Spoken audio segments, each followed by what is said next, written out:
Hey guys, it's been a bit of a while since my last 5 in 5 since we went on a bit of a break for February love story marathons and other work that I had to do. But let's just jump right into it. This week's 5 Artists in 5 Minutes is all about having a little bit of an imagination.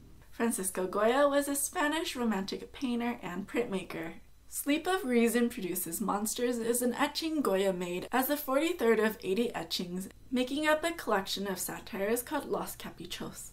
In the print, Goya imagines himself asleep amidst his drawing tools, his reason dulled by slumber and bedeviled by creatures that prowl in the dark. The work includes owls that may be symbols of folly and bats symbolizing ignorance. The artist's nightmare reflected his view of the Spanish society, which he portrayed as demented, corrupt, and ripe for ridicule. The full epigraph reads, "Fantasy, abandoned by reason, produces impossible monsters.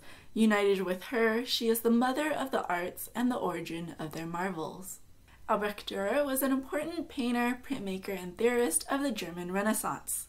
Dürer's rhinoceros was created in 1515, a time when there weren't actually rhinos in Germany.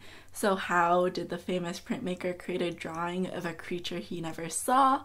This image is based on a written description and a brief sketch by an unknown artist in Lisbon. The rhino was actually the first living one to visit Europe since Roman times, a gift from the King of Portugal to Pope Leo X. However, it died in a shipwreck off the coast of Italy, and a living rhino was not seen in Europe until 1577. Never having seen the animal himself, the etching isn't really accurate, though you'd know that if you've ever seen a rhino. Dürer depicts the rhino with hard plates like armor, a small twisted horn on its back, and scaly legs. Despite these inaccuracies, the woodcut became very popular in Europe, being copied many times, and was even regarded by Westerners as a true representation of rhinoceroses into the late 18th century. Odilon Redon was a French symbolist, painter, printmaker, draftsman, and pastelist. Redon's work explores his internal feelings and psyche.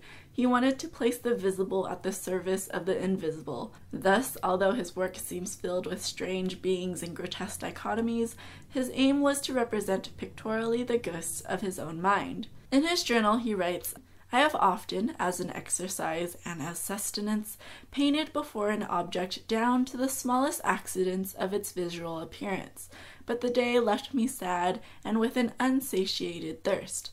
The next day I let the other sources run, that of imagination, through the recollection of the forms, and I was then reassured and appeased."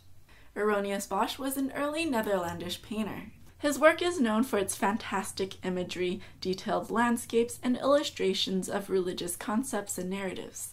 His most famous triptych, The Garden of Earthly Delights, is read chronologically from left to right. On the left, God presents Eve to Adam. The lush landscape is populated with exotic animals. The central panel is filled with nude figures engaged in seemingly innocent, self-absorbed joy, fantastical animals, and oversized fruit. The right panel presents a hellscape. Set at night, the tortured, naked figures are at the mercy of strange executioners and animal demons. Théodore Géricault was a painter and lithographer who was also a pioneer of the Romantic movement. One of his most famous work is The Raft of the Medusa. When the French naval frigate Medusa was wrecked and there wasn't enough room for all the people, another 147 were piled onto a hastily built raft. While the raft was meant to be towed, it was turned loose only after a few miles. The over life-size painting portrays the moment when, after 13 days adrift on the raft, the remaining 15 survivors view a ship approaching from a distance. The men are rendered as broken and in utter despair. Having faced starvation and dehydration, the survivors have resorted to cannibalism. One old man holds the corpse of his son, another tears his hair out in frustration and defeat. The men in the middle have just spotted a rescue ship, and an African crew member, Jean Charles, frantically waves the handkerchief to draw the ship's attention. It was an event that fascinated Géricault and captured his imagination. He extensively researched the event, making preparatory sketches, interviewing 2 of the survivors, and constructed a detailed scale model of the raft. He visited hospitals and morgues to view the color and texture of the flesh of the dying and the dead. That's it for this week's 5 Artists in 5 Minutes. I hope you guys enjoyed this video. If you like this format, please check out some of my previous 5 Artists in 5 Minutes, which I'll link in the description bar. And also, please subscribe if you haven't. These videos come out every single Sunday, unless I take a break like I said earlier this month. Thanks so much for watching. Please give it a thumbs up if you enjoyed it, and I'll see you guys next time.